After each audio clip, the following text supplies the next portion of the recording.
I think many found me provocative and also troublesome because I wouldn't bow my head. I think Nigel, Le Pen, Orban, Meloni, they've all been through the same. They've all, so every leader of every political party that's Eurosceptic.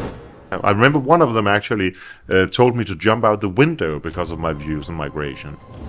Denmark is an open country that should respectfully invite people, but also expect that these people being invited respect Denmark. Funnily enough, the left has been the less tolerant when it comes to meeting people with other views in this matter. If you are found with child pornography in the streets of Denmark, you can have maximum 1 year in prison. Now, if you are dishonest with the Quran or any other religious, you can be put 2 years in prison. I mean, yeah, I think it speaks for itself. For half a year, I was out of politics. I had to step down from my works and everything. I was It had the desired effect. Oh yeah. I was totally out. The question is, how big will the scars be until countries really face the realities that the dominant culture of a country must be the Judeo-Christian one that has been the leading one since the Roman Empire collapsed. Information covered up, censorship, corruption. The mainstream media have proven itself to be untrustworthy. I'm here to give a platform for debate, for truth, for open discussion.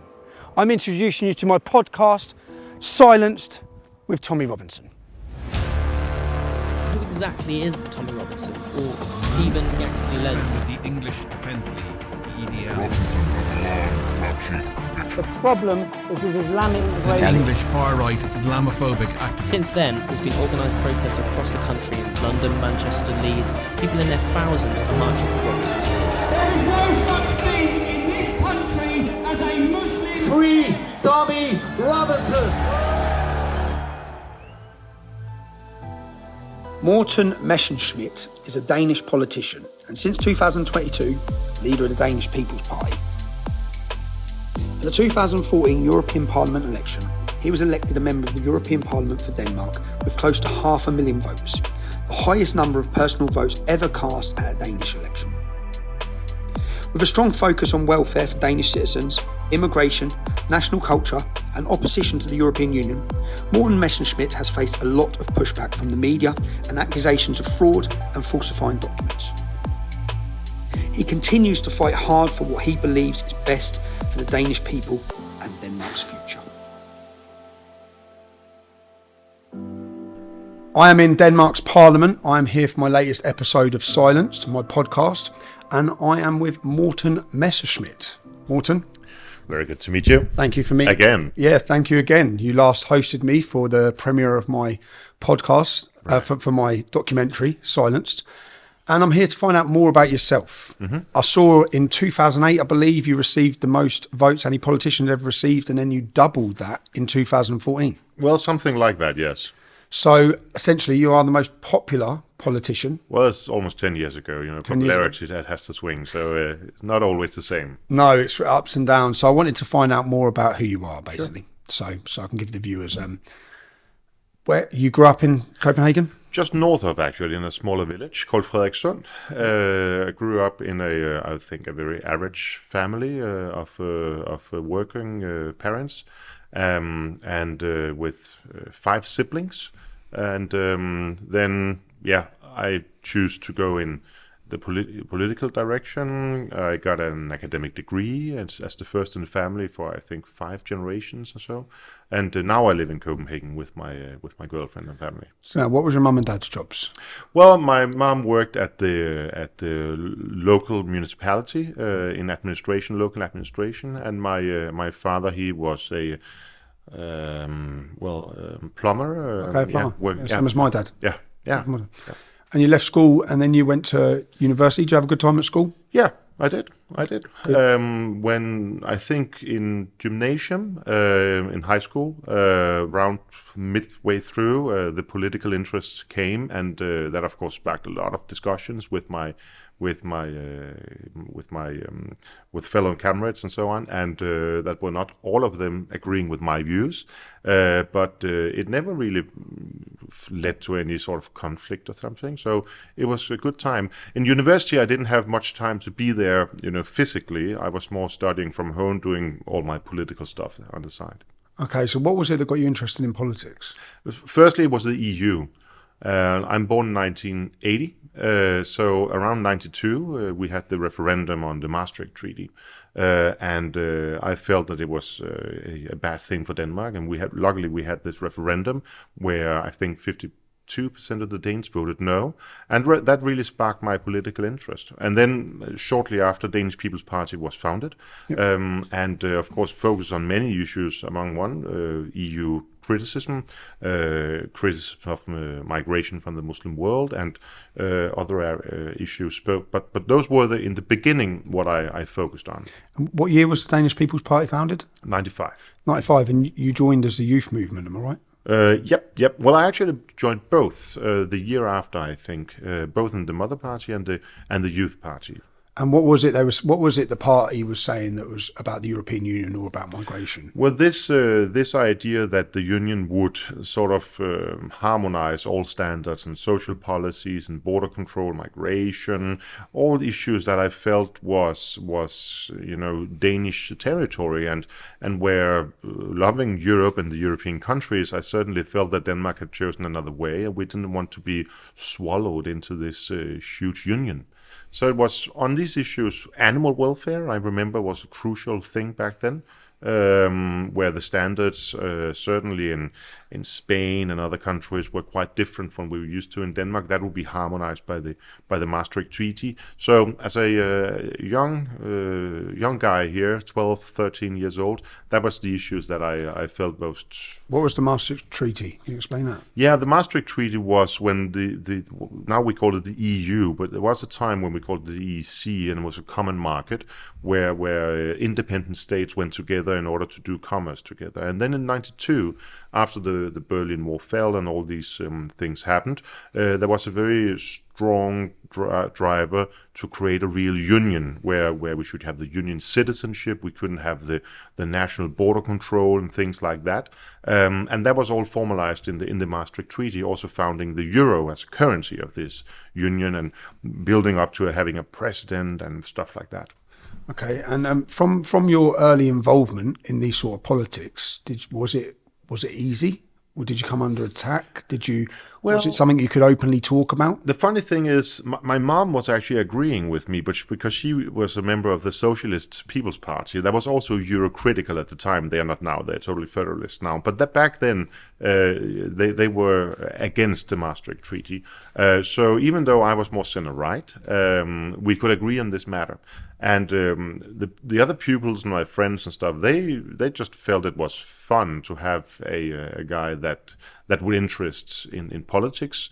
But the funny thing was the strongest reaction were among my teachers, especially in gymnasium high school, where I remember the first year when I wasn't really, declared politically interested. I wasn't a member of party.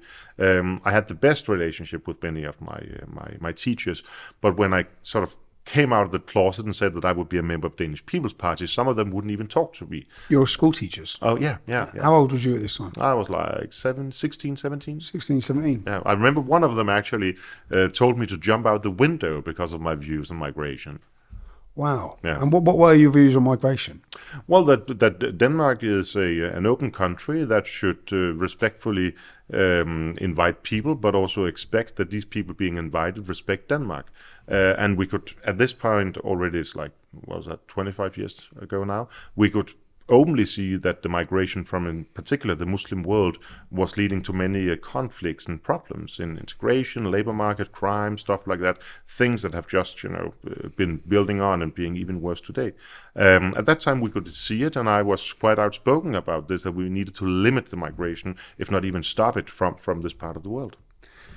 And your teacher thought you should jump out the window for that. Yeah, it's just one example that I remember, that he wouldn't listen to these xenophobic views. And so this is going back 25 years, and you'd say, so the education system 25 years ago was already under the influence I of... wouldn't say that the education system as such, but certainly many of the teachers, they were left-leaning. I think they still are today. And funnily enough, the left has been the less tolerant when it comes to meeting people with other views in this matter. And having debates or discussions about it. Yeah, no, they wouldn't even debate it. They were just, they were just turning their backs. So this was at university, and then you left university? I went to university, yeah, and while I was studying the law, I became member of parliament in 2005, which was the reason why my studies prolonged. How old was you then? I was 24. So you become a member of parliament at 24 years old? Yeah. I wouldn't recommend that. Wouldn't you? No, because firstly, I think for a politician, it's good to have your life under control, find out who you are, get your education, get a job, get life experience. Exactly. When I listen to some of the speeches I gave when I was 24, it's not all of them I would redo today. Yeah. So I think just as a piece of advice for many that want into politics in a young age, take it easy. You'll manage, but get some experience in life first. And then, of course, it took me way too long to get my education done. I didn't end until in 2009. So it's sharing time between work in parliament and then studying. And what about I've read online about you face some problems from courts during this time. Oh yeah. It's true. It began already before I got into politics, when we had in the youth movement back in 2001, we made a poster saying that there would be some severe consequences if we didn't stop the migration from the Muslim world, and for that we were convicted back then. You were convicted for making the poster. Oh yeah, we were. Two weeks of suspended jail in the youth movement back then. And the poster simply said that there was a picture from the some place in the Middle East with some Hamas students standing with the Quran and some blood on it, and from reality, it wasn't a picture that we invented. And then there was a picture of some Danish young girls. At this time, we had huge problems with mass rapes in Denmark of young Danish girls, and that was a big thing in the media. So it was logical for a youth movement that wanted to make a statement in this debate to make this contrast. And then we predicted that continued migration would lead to more rapes, more violence, more uncertainty, and things like that. So the court convicted you, but would you say, sitting here now, with everything in hindsight that's happened, have you been proven right? Well, no, it's been proven right. I mean, and I think if we made that poster today, well, maybe with the new legislation that this government is passing, I don't know, but today I think it would never come to the courts. Because everyone accepts that that's what's happened. Yeah, because people can see that it was regrettably true. So how many years ago was this you wanted this with a poster? This, I think, was 2001, 2002. So it's if they would if people would have listened very early on, the amount of rapes, the amount of attacks, everything that's happened could have been avoided. They were warned. They were warned. Yeah, going back to this is longer than I said. I started my activism first in 2005 and then 2009. Mm-hmm. So this is taking it back even way before then. Mm-hmm. You were warning Denmark and Danes of what consequences could lay ahead. Exactly. But you weren't listened to. No. And in fact, you weren't listened to. You were silenced. Well, some listened, in all fairness, because in 2001, politically, there was a change. Where the Danish People's Party gained, I think, around 10% of the votes, my party. Yep. And which, of course, sent shocks through Europe. Not least because at that time we managed then to be the foundation for a new center-right government consisting of 3 parties. And we actually managed to introduce some pieces of legislation that today have become more or less standard in Europe, but at that time were severely criticized by the 24 years old rule, for instance, that you need to be 24 years old in order to have family reunification, that you need to have, on average, more connection to Denmark than another country.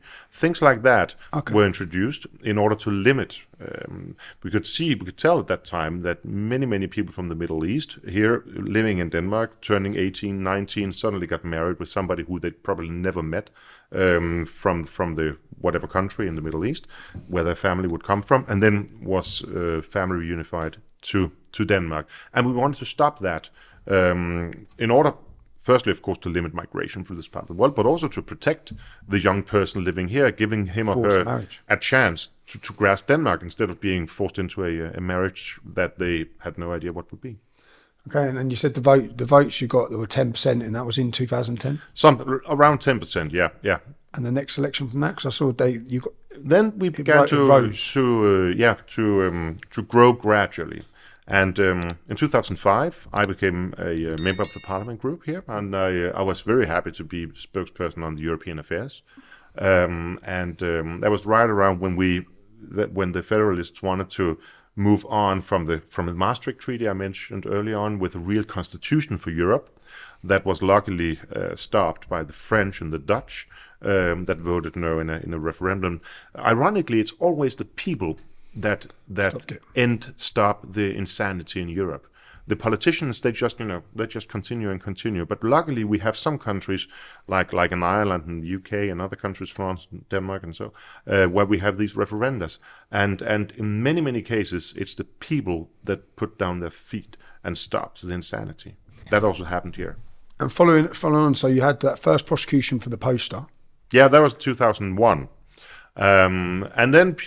I have two other encounters with the legal system that were more. They were both political, but they were of another nature. The first one that was in 2007. I was a member of Parliament, and there is Tivoli, which is an amusement park here in Copenhagen. When they open in the springtime, it's a tradition that many people get there and gather and have some lunch and also some drinks. And I got a lot of drinks that day.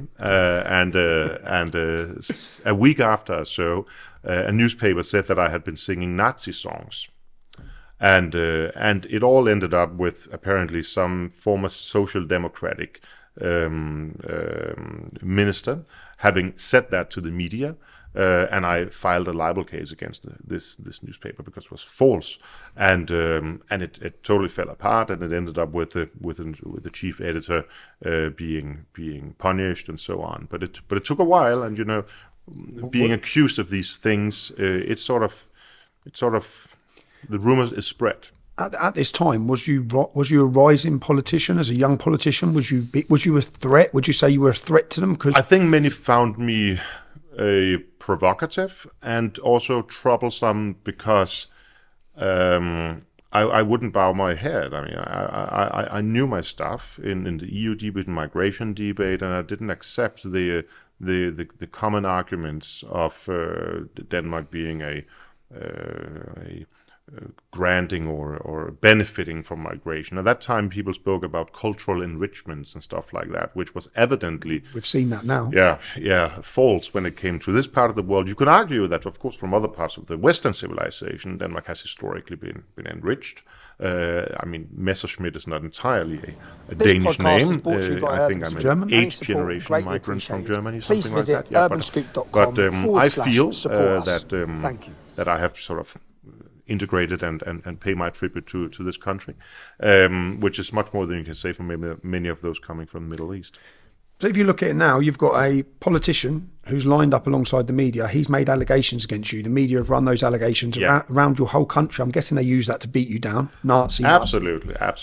Nazi. It was on the front page of so many medias this summer, and it took a while. It took a year and a half. And there was no truth in it. And then absolutely it's been proven there's no truth, but the damage is done. Yeah.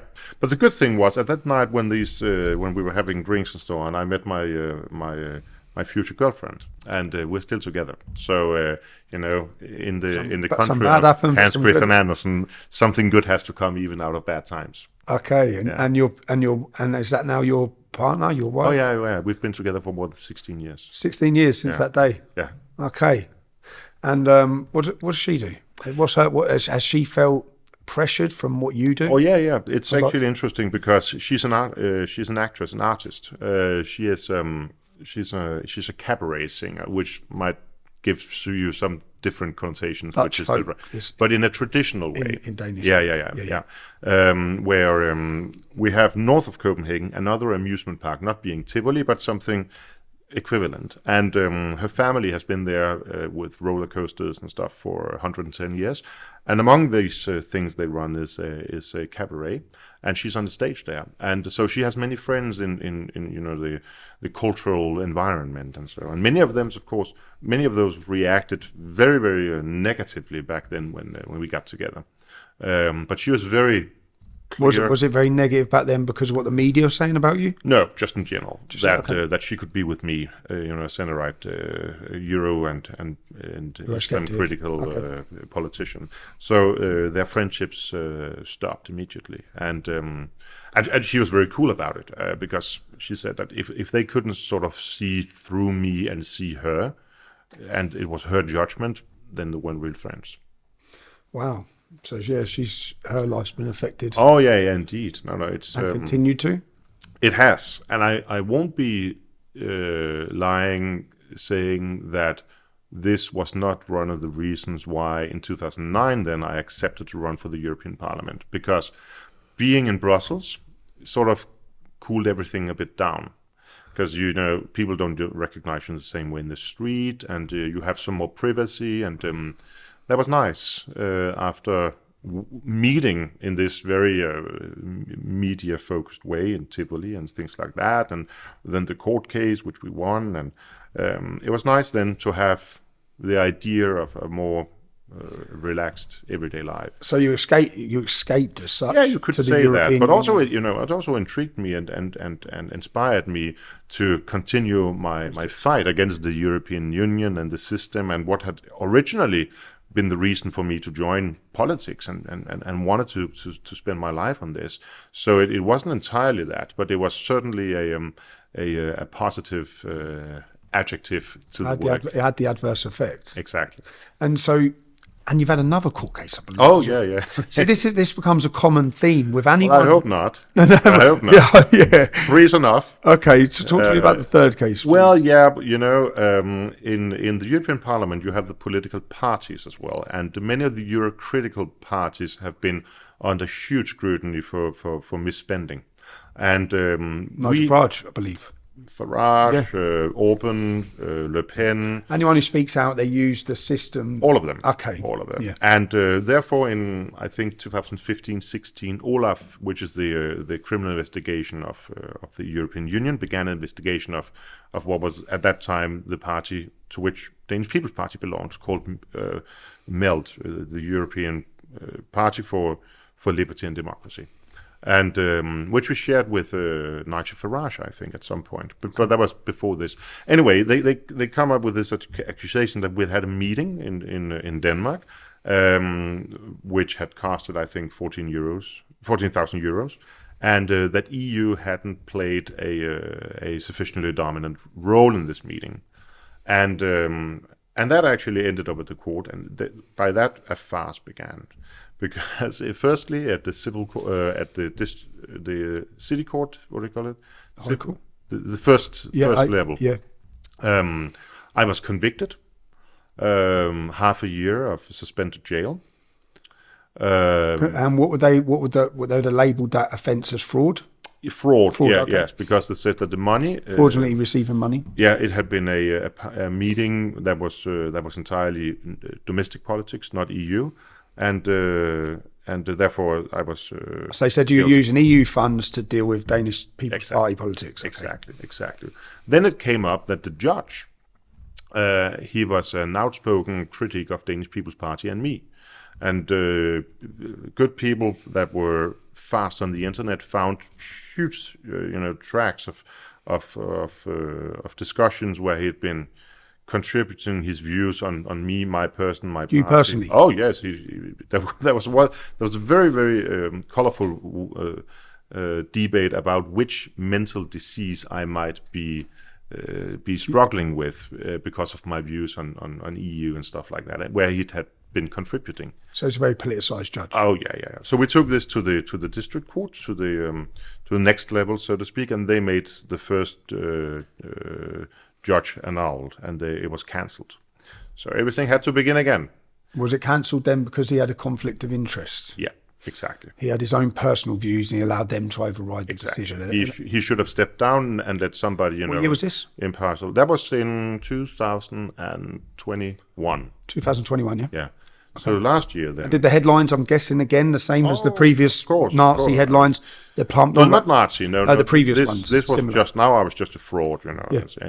And so it all began again last year, in December 2022, and then at this time they stood up with 5 judges just to make sure that there wouldn't be any problem on personal interests and stuff like that, and I was totally acquitted with 5 judges to 0. So and then afterwards the prosecutor chose not to take it any further to appeal exactly, and I was totally cleaned, or what do you say? Yeah, exonerated. But for 4 years, 7 years from the start. for 7 years, you had cases hanging over you, and the media running the smears. The media played a huge role in this. Actually, I think if the EU system hadn't been leaking all these details and all these materials to the media, it would never have become a court case, because the prosecutor was under huge pressure. I mean, when the media for so many years have been building up that there is a case and this politician has been a fraud and spent money wrongly and so on, even the prosecutor and the public system, if they had not been taking this to the court, then they had to explain why all the media were wrong. And I think for them, it was just the easy way out then to try to play it. They were then lucky to get an impartial judge that would just look for the reason to convict me in the first place. And then when we got to the real court case, it showed up that there was nothing. Was that, can I ask, going through those years, 7 years of court, was it pressurising? Oh yeah. It actually got to me physically. I had to, for half a year, I was out of politics. I had to step down from my works and everything. It had the desired effect. Oh yeah. I was totally out. So it's Is that for you and the family? absolutely, it was very, very unpleasant for all the family. If it hadn't been for my family and my girlfriend, and of course, then I think I could not have been taking up a real job again. But they inspired me. They got me to believe and understand that I did nothing wrong. And they gave me the motivation to fight back and accept that, okay, we just need to fight. So a less strong character could have been beaten at that point, because essentially what I describe all this as lawfare. You've gone through 3 examples now. One where you've been proven right, another one where a politician fed the media to lie, and the country, and then your name was destroyed. And then secondly, it seems like media pressure, again, nothing to do with justice or the law. Absolutely. Media pressure. And all because, what would you say the reason for this was? I'd say they see you as a threat because you're a charismatic leader. That's what. But what would you say? Because of your views against the European Union, and immigration. I think both. But on this matter, it's been the EU. I mean, it's so clear that all the political parties, all groups in the European Parliament have the political parties, and we know that all pay money back because some meetings are assessed whether to be too much in the one direction or in the other and so on. But it's only when it comes to the Euro-critical parties that it gets into the media. And I mean, it's so openly what they're doing. It's so evident what they're doing that it's undeniable in my view. Do you see similarities here with what's happened to you with any other of the Eurosceptic politicians that you've dealt with in Europe? I think Nigel, Le Pen, Orban, Meloni, they've all been through the same. They've all, so every leader of every political party that's Eurosceptic. And that's, even though that you might be acquitted and it ends up with, okay, there was nothing really in it, or enough of these cases still brings to an image where the average voter, being not entirely down in every detail, say, all right, okay, he might be in some way crooked. He just got off the hook in some way. So that's why I answered your question, the first question, as I did, because I might, 10 years ago, have been the one getting most votes. But, with all this... Okay. So 10 years ago, you get the most votes. Yeah. Since then, you're labelled and smeared by media continuously. Exactly. People who Google your name, like anyone can Google your name, and you'll read all of the first thing it's still all there. Yeah, exactly. So it's damage is done. It is. And you're still fighting that. Yeah, but we are. That's I think the important thing, that we are fighting, and we will always be doing so. So this is a travel getting back on the track, and we are actually doing well for the party now. You're doing well again now. Oh, we are.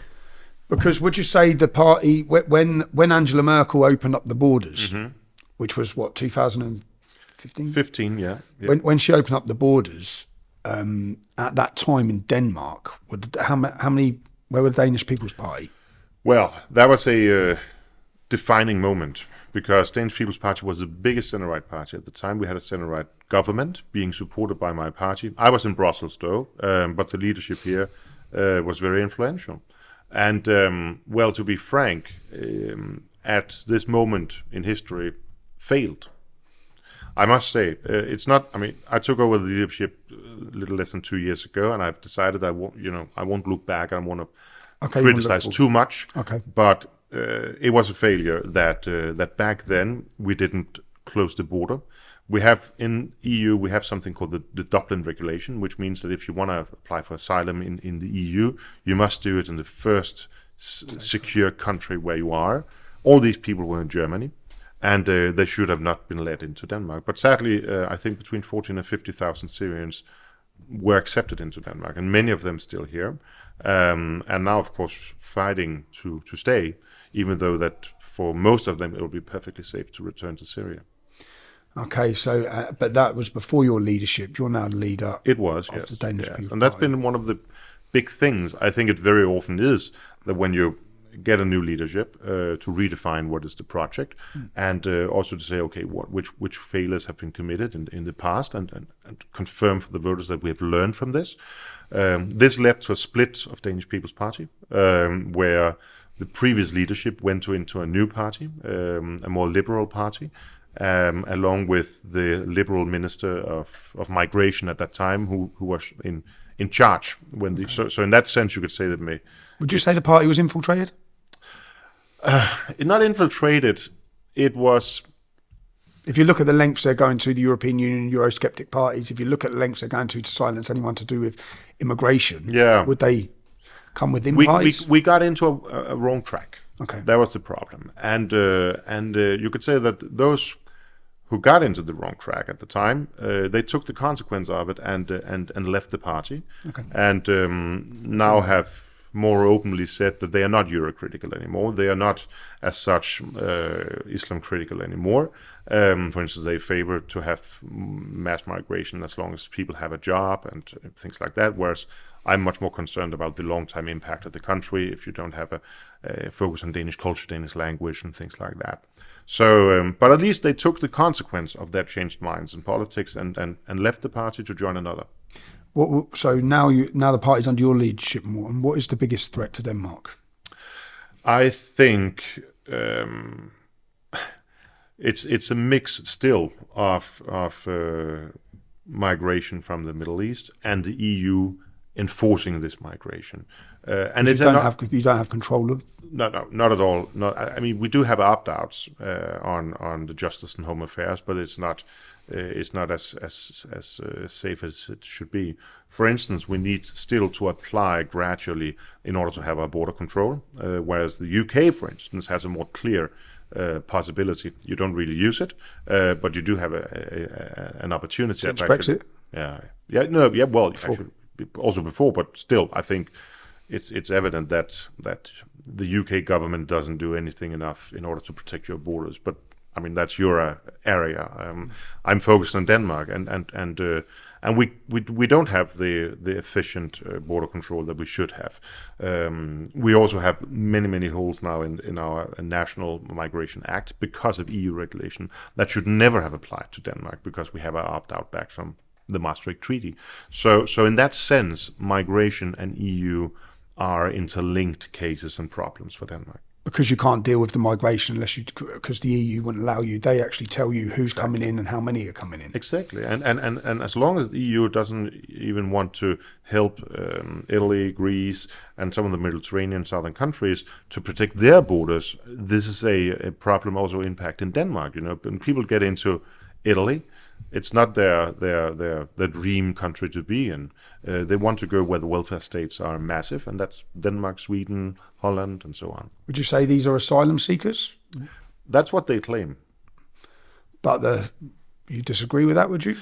Obviously, some are. Well, we know from statistics that the vast majority of these should not have asylum. Economic migrants. They are coming for a more comfortable life, and I don't blame them, because looking at the conditions that their own countries provide. But two things have to be said. Firstly, if you don't like the countries that you're fleeing, then don't bring the culture that created the conditions in these cultures. Embrace what is the world history's best societies ever, namely the West.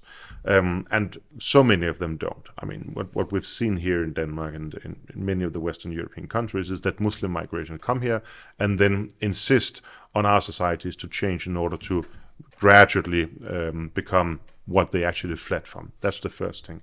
And secondly, we cannot help those people really in need by these policies where so many that are coming for economical reasons apply for asylum. They make the system that should actually help those really in need, they are such a huge burden to that it disables our possibilities actually to help people that are in need. So we have to change these policies and focus on the areas in the world where the need is the biggest, and then help there instead of believing that they should just continually come here. You talk about they want our countries to change when they come here. Your country is about to change. It is changing. Has it changed for the better? Would you say? Is there? I would not say, but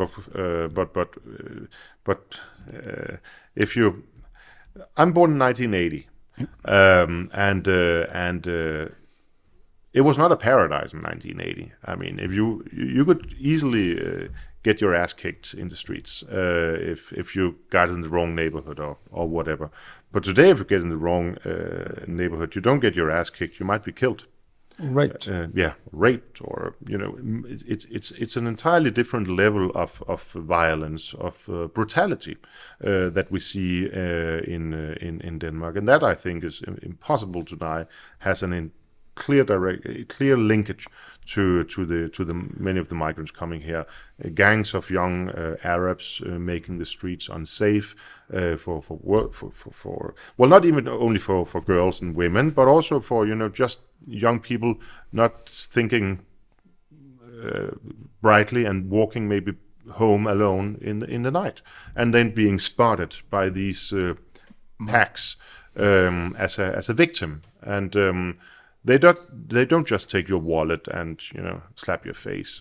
They will jump on your head. They will kick you. They will be is this something that's insanely cruel things. And is this something that's become common practice for many Danes now in Denmark at the hands of the migrants that are welcomed in? It is, and it's of course many migrants, and we have to say that for whatever reason that so many have loved Denmark, and that's fine. But it cannot take focus on these very, very brutal gangs that we see around in not only Denmark but most of Europe. But that's just comparing one thing from my childhood, how things have changed through these 30-40 years.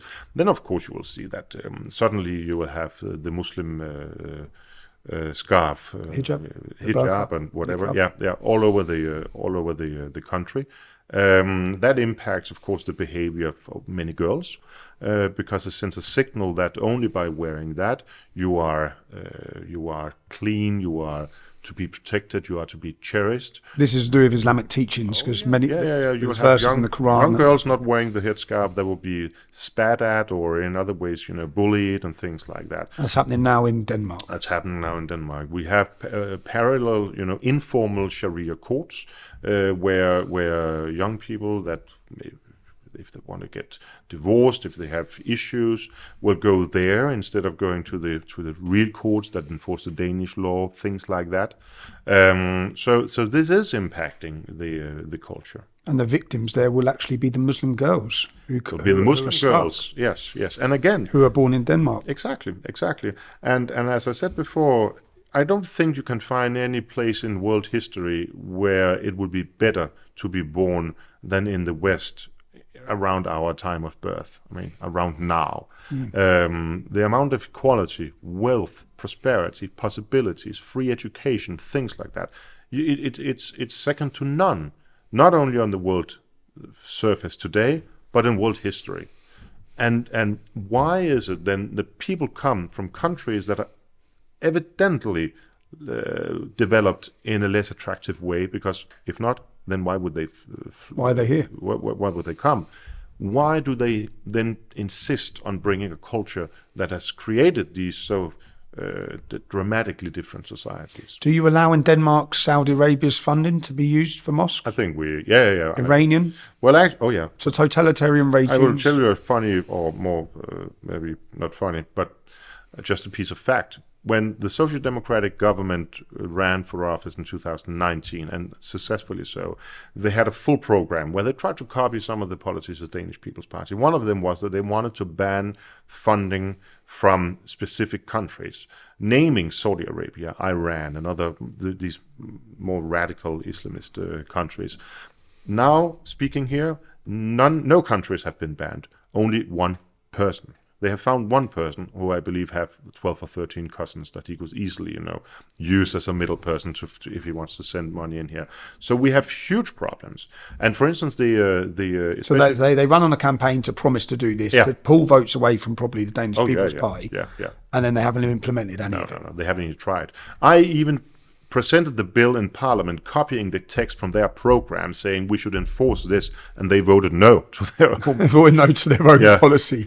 But that was just a facade. Exactly. We were using that. But the real thing, the real problem for us, I think, is actually not Saudi Arabia or Iran.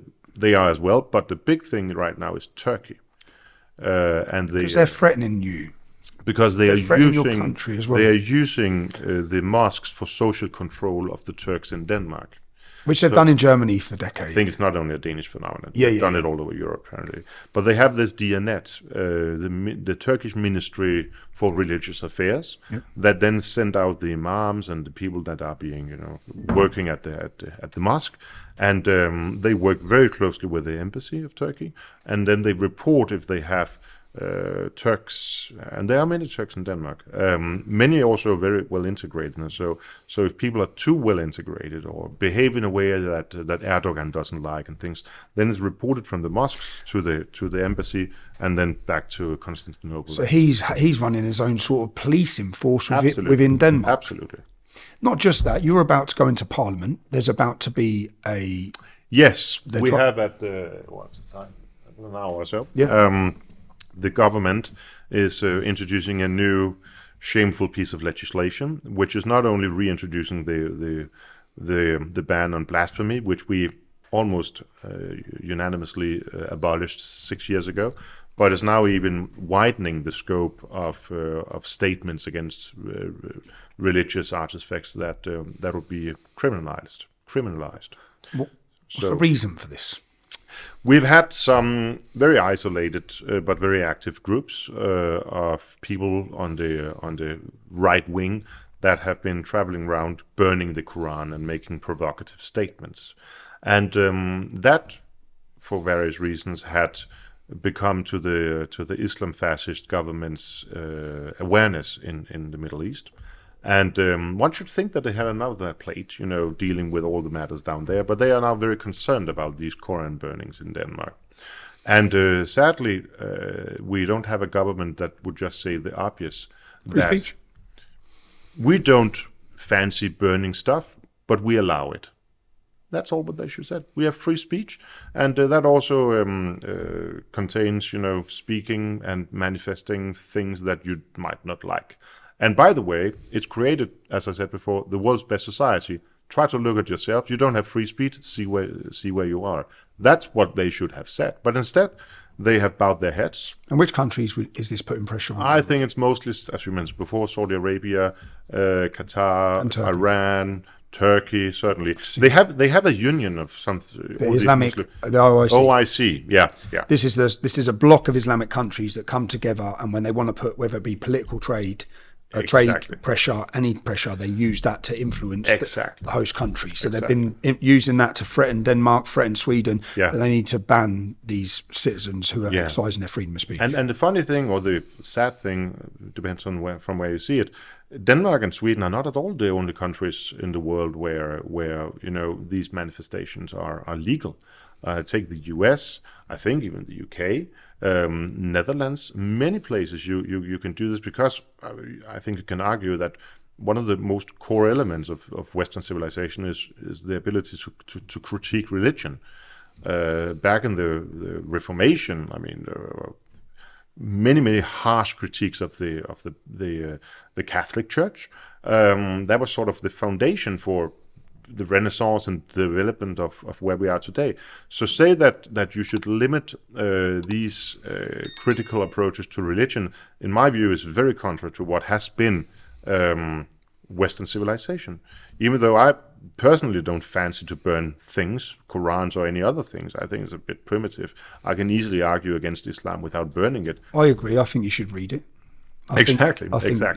But people should have the right to even do things that the majority find stupid. That's the idea of free speech. Fundamental free speech. Yeah. Would you, okay, so the law that they're going to pass, or they're looking at passing, will make it illegal. You will carry a 2-year prison sentence. Is that something that as a politician you're going to fight against? Oh, yeah. For many reasons. Firstly, originally the government said that they would, very precisely go against only burning the Quran. Now, they are banning any improper dealing with religious artifacts, which can be basically anything. And it's not only artifacts from recognized religious foundations and movements. It can be anything. Would that include, say, for example, in the Quran and within Islam, it talks about the execution of homosexuals. So if someone took a pride flag and wrapped the Quran in a pride flag, could that now carry a 2-year sentence under this legislation? Most likely. I don't know whether it would carry a 2-year sentence, but it could certainly be a felony. It'll be a felony. Yeah. So they're taking away. So I think many of the even artistic contributions to the political debate we've had in the recent years would be included. For instance, there's a Danish artist called Jens Galschiøt. He made a very provocative picture. I didn't like it myself, but I respected his right to do it, of Virgin Mary with a child in her stomach being crucified, as a manifest against the Catholic Church and their views on abortion. Okay. I think that'll be illegal in the future in Denmark. And then you mentioned the level of punishment. Just to put it into perspective, if you are found with child pornography in the streets of Denmark, you can have maximum 1 year in prison. Now, if you are dishonest with the Quran or any other religious, you can be put 2 years in prison. I mean, I think it speaks for itself. And you had recently in Iran, Muslim women who have been fighting for their freedom, have been taking off their hijabs and burning them because they're forced to wear them. So these are the real feminists who are fighting. I believe you've had a Iranian woman in this country who has also. She's a brave lady who's burned her hijab. Firouzeh Basrafkan. Could she face prosecution then? If this law's passed, would that Muslim feminist or that feminist Muslims who are fighting against oppression? I think it will certainly be tried at the courts. Whether she'll be convicted or not, I don't know. But she has been, dismantled. How do you say? Tearing the Quran apart, not burning it. But that's been one of her manifestations. Ripping it apart, and that'll certainly be a crime. And that's one of her ways as an artist to speak out against the Iranian totalitarian regime. which I think she's been doing in very interesting, also beautiful, sometimes maybe more primitive ways. But that's the idea of being an artist, and having Challenging. You're making and the people think. ability to try to move in some areas, and not always should be navigating whether is this legal or not legal. Shall I now spend 2 years in jail or shall I not? I mean, that's the idea of freedom. That sometimes you do something which is brilliant, and sometimes you do something that is not. I've done that a few times. Oh yeah, don't we all? What about so if they pass this law, and am I right that the Danish government have accepted the reason they're bringing in this legislation is because they're scared? Yeah, they believe it's now a matter of national security. They are in that sense. They are totally open. I have compared them with Chamberlain. There's this famous moment in 1938 before World War II really comes starts. back and it's all sorted. Yeah, he says peace in our time and things like that. And Churchill approaches him and says, okay, Mr. Chamberlain, you had to choose between dishonest and the war, and you choose to be dishonest, and then you will have the war upon you. And he was perfectly right. And the same thing happened here in a smaller scale. But our foreign affairs minister, he came out with this piece of legislation and thought that he could appease the Islam fascists in the Middle East. And just a few days after, Al-Qaeda said that they would now have more focus on Denmark and try to see if they could do terrorism here. So you can't reason, you can't appease these people. The only thing you can do is to find common ground with other freedom-loving countries and defend freedom. How are we still sitting there thinking we can appease them? How is anyone sitting this many years on exactly believing you can appease the fascists? Yeah, exactly. But so who decides the law in Denmark? Terrorists are now deciding what your legislation is, essentially. The sad thing is that because they've accepted the reason they're doing it is because of their fear. It's 3 days ago we celebrated the 80th anniversary of the day when, during the Nazi occupation, the government stepped down, collaborating with the Nazis. So imagine that celebrating that did happen 80 years ago, and then now having a new government that is taking dictation from these regimes. And not only that, I mean, they have even been working. There is something called the Muslim Union in Denmark, which is sort of a common umbrella organization for all the mosques and Muslim organizations and stuff. The Justice Ministry have been having meetings with them, organizing how these limitations of free speech should be. So they're dictating. This is how it's going to be. They're totally open in their defeat and accepting the violence or the threats of violence to now be the reason for limiting free speech. So would you say this is the end of free speech for Danes coming, possibly? Was not the end of free speech in that sense, because but it's certainly a big attack against it. As I said, 2017, we almost unanimously in Parliament abolished the ban on blasphemy. Now, if they had just reintroduced that, you could say, all right. But they're going further. But they have gone even further. And that is what I think troubles me the most, because then what's next? That's the question. Yeah. It always is. They're focusing on Denmark. Yeah. Do you believe that if Denmark bring in this blasphemy law, do you believe then Sweden, then Norway, then Britain? Do you think there'll be pressure put from the OIC on all of these countries? They can make one fall, make them all fall. I think it's impossible to see any other consequence, because if they have had now the Danish government to bow, then they just move on and say, okay, if you don't do the same, then the threats will be on you. And then when they have the same legislation in all the previously freedom-loving countries, they will come back to us and say, okay, now what's next step? I mean, these organizations have already said that there also needs to be a clear ban on the hijab insult, for instance, which we don't really know will be a part of this criticism of the hijab. Yeah, or burning it or whatever, okay. like the Iranians, like the Iranians are doing. Yeah, so it's certainly never stopping here, and that I think is a learning from Chamberlain and Hitler. And that will just continue to criticism of Muhammad. There's so many things that Islam dictates.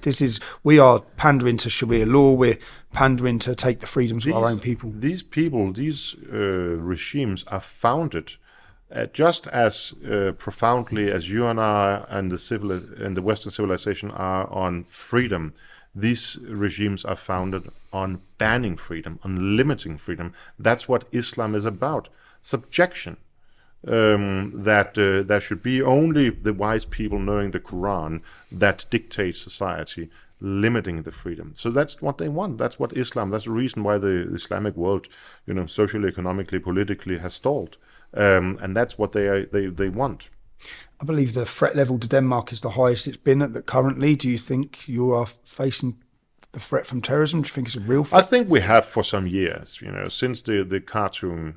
The Danish crisis. Cartoonist? Yeah. Talk to me about the Danish Well, cartoon. back in 2005, there was a book coming out about the life of Muhammad, a sort of popular one, also making fun with parts of the Quran and so on.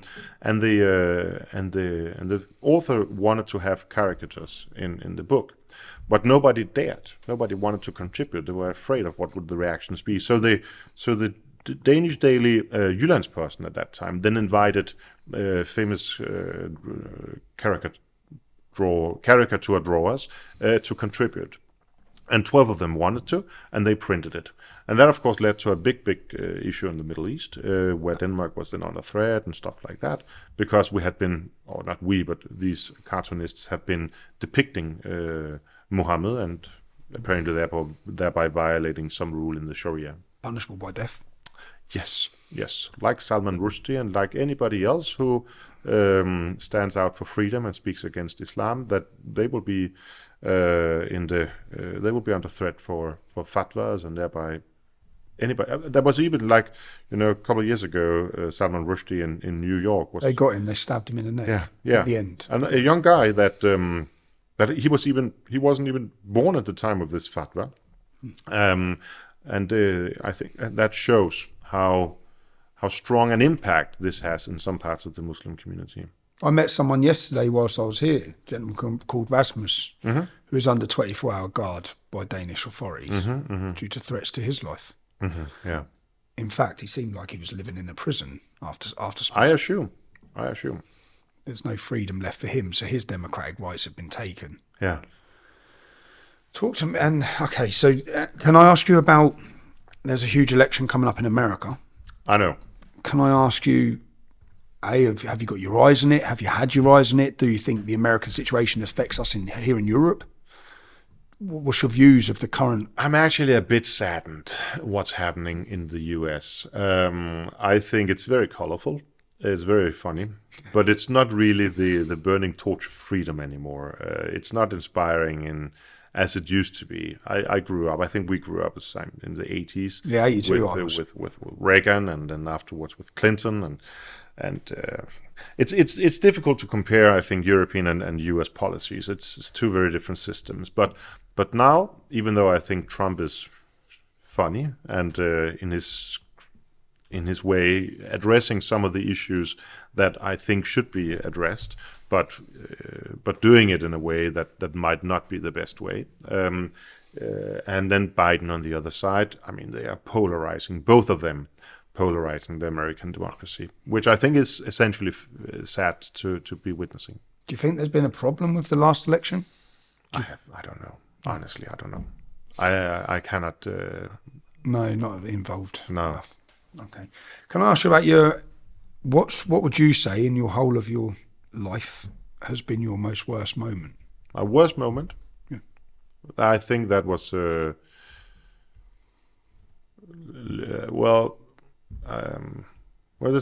I have two. The one losing my sister. She was killed by her boyfriend, and that happened 4 years ago. 4 years ago. Yeah. How old was your sister, if you don't mind me asking? She was 31. Yeah, and left 4 children. That is now with us in the family. With yourself? Not with me, with my mom, with our common mom. Okay. Yeah. And so that was a very, very dark moment, of course. How old were her children? Sorry? How old were her children? They are 3, 4, 12 and 15. Oh, wow. So it's a big span. And that, of course, it impacted the entire family gravely. I was a big brother. I am the big brother of 6. Oh, you're the oldest of 6? I am, yeah. So that was probably the darkest moment. Another, and that's why I say 2, is that almost 10 years ago, my girlfriend's youngest daughter, she has 2 daughters from previous relationship, was in a car crash and had a severe brain trauma. And she's living and she's doing well, but she is not the same person anymore. And this having a young person that you love in your life, and then just seeing them severely handicapped and changed physically and mentally, and still having them in your life as a person you love as a child, that's also a very rough thing to watch. Yeah. So these 2 episodes, I would say. And that must have been a hell of a... So to deal with that, because I understand the pressures of talking about the issues we talk about, but to have those 2 experiences go on in your politics, life. I could, if the day when I get fed up, I can, with good conscience, say, now I'm going to do something different. I've done my share. You've done enough. Yeah, I think I could do that. I'm not at all there now, but and then leave it to somebody else. But these things, when some you love, some in your family, get taken away from you in brutal ways, in unexpected ways, impacting not only their lives but many people's lives, you can't escape from that. You can't just say, I'll choose another path. So these are the real things that you need to deal with in your heart. And Can I ask what happened with your sister? Yeah, my sister, she was born in 8 years after me. She was my first little sister, and she. What's her name? Line. Lena. And where I, from the very beginning, was very engaged and had a lot of energy and stuff, she was more introvert. She had a more difficult time in school, difficult getting friends, things like that. And so when she got out of school, she didn't get, the friends nor the boyfriends that would be the best. Yep. And she got 2 kids with 2 different guys. Didn't work out. And then she met this guy, and she was really insisting to show that this time was right. This time she could make it work, be a real family and stuff. And they got 2 kids, in a very short time period between them. And we didn't know that he was violent against her. And she was too proud to say, because it was, again, another failure for her, I think. And then one night, in November 2019, she told him that she wanted to leave him. And he stabbed her with a kitchen knife. And then he took his car after having killed her and drove to his ex-girlfriend and also killed her. So he killed 2 girls in that night and made 5 children orphans. So the 4 kids, so the children lost their mum and their dad. Yeah. And not just that, they have to live with the fact that that's their dad. Yeah. He's now in prison, of course, for life. Life, as in never will be released? Well, we hope not. There was also a fight in the courts. I just didn't want to mention before because it's something different. But first time he got a jail time limited to 16 years, which means he will get out around 10 years after. He'll get out after 10 years after stabbing? Yeah. That was the first. And then we appealed. And then he got lifetime, which means he will be there at least for 16 years. And that's, for me, life should be life after doing this. But what for us has been important is that he at least will be there until all the children are adults, are 18. So, but... is that something you'd fight for now as a politician? Absolutely. To fight for the fact that anyone who takes... I even presented the bill down in Parliament that if you are a double killer, You should never get out of prison. Ever? Yeah, it was not passed. And did he so stabbed your sister, and then he broke into his ex-girlfriends and stabbed them both? Yeah, killed them both. So that was that was recent. Yeah, it's 4 years ago. Okay, I'm so sorry. Yeah, thank you. So, but the good thing is that the kids are doing well.